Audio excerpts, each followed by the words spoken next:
Bonjour à toutes et à tous, je me présente Sébastien, intervenant 3D sur Blender pour Lille. Alors je vais vous faire une petite démonstration très rapide de l'utilisation des moteurs physiques de Blender. Alors pour ce faire, je vais venir ici supprimer le cube en question. Je vais venir ajouter une surface plane qui va me servir de réception au niveau du sol.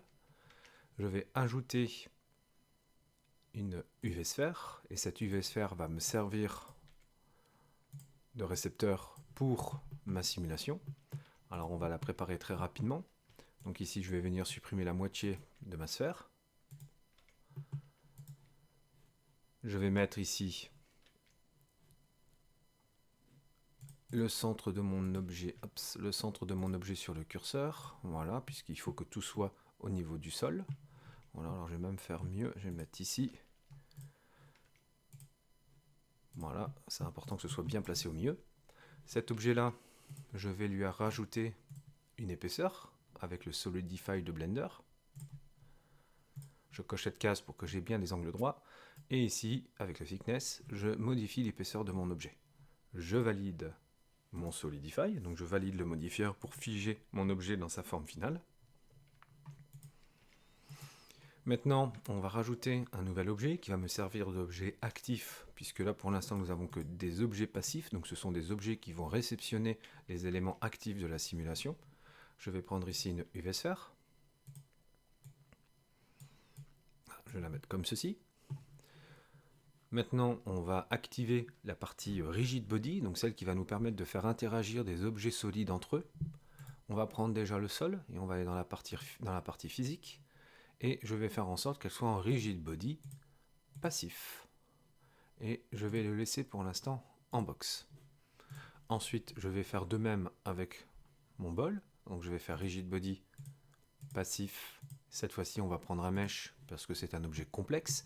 Si je prends d'autres formes de primitives simples, il ne va pas détecter en fait la courbure de mon objet et il ne va pas détecter que mon objet est creux à l'intérieur.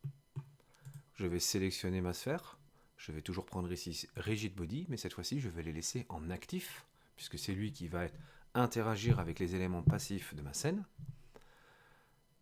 Je vais le mettre ici en sphère. Comme vous pouvez le constater maintenant, j'ai une sorte de détecteur autour de ma sphère qui a été mise en place. Et maintenant, si j'appuie sur la barre d'espace pour lancer la simulation, voilà, la simulation interagit et réagit tout de suite. Cet objet, on peut le dupliquer pour que la simulation soit un peu plus complexe. Voilà, je vais en mettre plusieurs. Et je vais de nouveau lancer la simulation. Vous voyez, c'est très rapide. On va maintenant modifier la sensibilité de mon objet. Donc là, ici, je vais modifier les frictions. Donc je ne vais plus en mettre. Je vais mettre friction à 0 et je vais relancer ma simulation.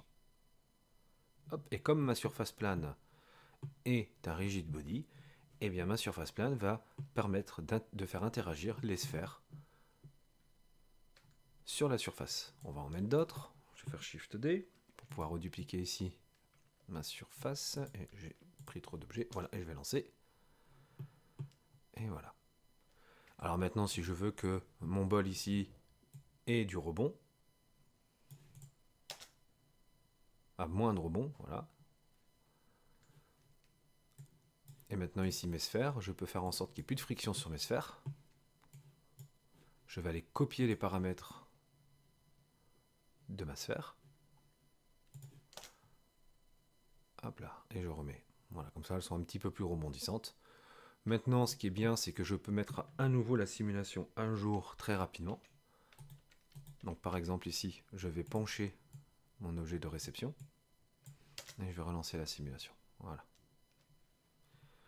Vous voyez que la mise en place de la simulation sur Blender est très rapide.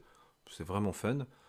Et puis ça nous donne pas mal de possibilités d'exercice en cours et d'interagir après avec plusieurs autres types de simulations, comme ici on pourrait rajouter des forces de vent, des cloves avec des collisions, etc., etc. Vous voyez, on peut vraiment tout cumuler et c'est aussi simple que ce que je viens de vous démontrer.